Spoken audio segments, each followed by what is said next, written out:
Guys, tingnan nyo guys, nang-harvest siya ng alagbati. Tanim namin yan guys. Yan guys, oh. Kunti lang nga yan. May na-harvest pa siya. Panghalo namin yan sa, ano na nga da? Magic Monggo. Ayan, so at least, di ba? Napakinabangan yung tanim. Ay. Guys, magluluto tayo ng munggo. Halo niyan guys, talong, okra, kalabasa, alagbati at malunggay with specialty namin na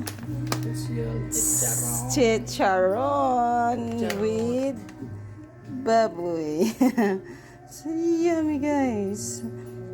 Mamaya guys, abangan. Habang nanonood ng laban ni Pacquiao. Sure.